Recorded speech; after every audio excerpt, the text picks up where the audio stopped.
Today we will be installing our Pro R, Turbo R, Pro S, Pro XP spare tire carrier on a 2023 Razor Pro R.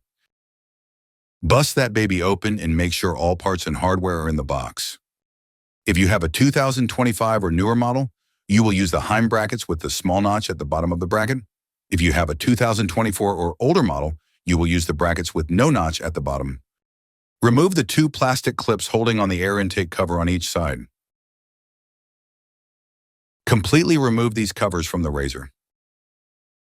Using a silver marker, mark a cut line similar to what we show in this video to allow clearance for the gas struts.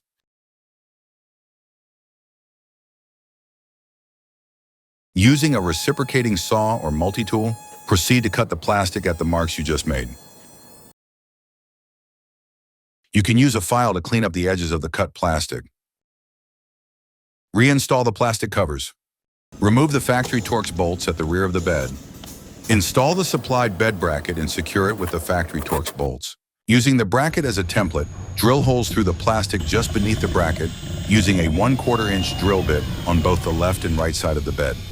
Remove the bracket from the Razor and set aside to be installed in a later step.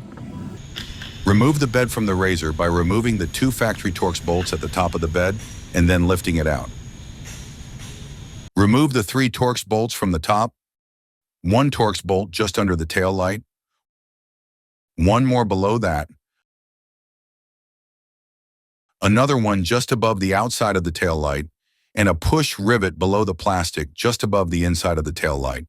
Remove these bolts on both sides and pull the fascia back enough to install the bed bracket plate to the subframe. The tail lights are still connected, so don't pull too far away. Disconnect them if you need more room to work. Install the bed bracket plates using the existing holes in the subframe. Line up the center hole with the press nut on the top of the bed bracket plate with the press nut that is installed on the subframe of the Razor. Secure the bracket with the supplied M6 by 20mm button head cap screw with a number 12 washer, followed by another number 12 washer on the back side and an M6 nylock nut. Once both plates are installed and tight, you can reattach the wire loom to the hole in our brackets. Proceed to reinstall the rear fascia and plug the tail lights back in if they were unplugged. Reinstall the bed of the Razor and secure it using the 2 factory Cagewrx bolts at the top. Reinstall the supplied rear striker bracket and secure it using the 2 factory Cagewrx bolts. Install the supplied M6 by 20mm button head cap screws with number 12 washers through the hole in the bracket and into the installed bed bracket plates under the rear fascia. Install the supplied 3/8 shoulder bolts through the striker bracket and secure them with the supplied 3/8 nylock nuts. Remove the bolts securing the shoulder harnesses to the Razor and install the correct Heim brackets for your application.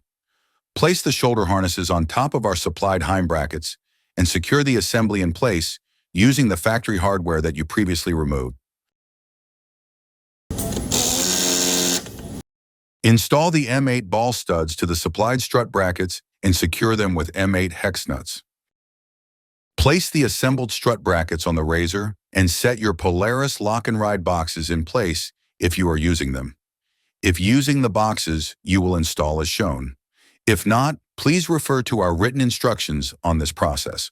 You will use the 2 factory plunger hardware kits provided with the forward cargo box, and the rest will be replaced with our provided hardware. Insert the M8 by 55 socket head cap screw with 1 5/16 flat washer and 1 machine bushing from the underside and secure it on the top of the bracket with a 5/16 flat washer and M8 jam nut. Repeat this process for all 4 mounting locations on the strut brackets. Secure the lock and ride boxes using the 5/16 fender washers and the knurled thumb nuts. Repeat this process for all 4 mounting locations. The rear box is a very tight fit between the brackets. You can use a flat screwdriver to assist in getting the box between the brackets. Install the M8 ball studs onto the tire carrier frame and secure them using the M8 hex nuts. Thread the 1/2 inch jam nuts all the way onto the rod ends and apply some anti-seize to the end of the threads. Thread the rod ends into the frame and stop with about 5 threads showing between the jam nut and the frame. This should be a good starting point. Set the tire carrier frame on the RZR by first setting the latches on the pins in the rear as you guide the front down to the hind brackets. Use some force to press the latches onto the pins. You will want to center the latches on the pins by sliding forward and backward until it is just about center. Move to the rod ends and hold them up to the hind brackets to check the alignment. Thread the rod end in or out depending on which way it needs to go to be centered with the hole in the hind bracket. Don't put the bolt through until both sides are lined up, as you will need to raise the front of the carrier to thread the rod ends. Once the rod end is aligned with the hind bracket, insert the 1/2 inch hex cap screw followed by the supplied 3/4 inch outer diameter by 3/8 inch long spacer, then through the rod end, followed by a 1/2 inch flat washer, and secured with a 1/2 inch nylock nut. Don't forget to tighten down the jam nut on the rod end. Grab one of the supplied gas struts and make sure the ends are oriented 180 degrees from each other. One should face inside the car and one should face outside the car. Lift up on the machined knobs to release the latches and raise the tire carrier frame. While holding up the frame, press the body side end fitting onto the ball stud installed on the tire carrier frame. Once it clicks on, proceed to press the other end onto the ball stud on the strut bracket in the bed of the RZR. Repeat with the other side as well. Now you can place your spare tire on the tire carrier. Clip the Y strap on the front hoops welded to the carrier frame. The logo on the strap will go on the back hoop. You will likely need to make adjustments to the straps to get them the correct length. Adjust each strap so that the ring in the middle is just about centered over the center of the wheel. Clip the back strap to the hoop on the frame and make adjustments as needed to ensure the strap will tighten down properly. Once all 3 straps are adjusted properly, make sure you run the strap over the top of the metal slide and back through the metal slide to secure it.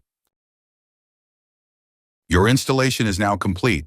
Pull up on the machine knobs in the center of the spare tire carrier and watch the gas struts do the rest.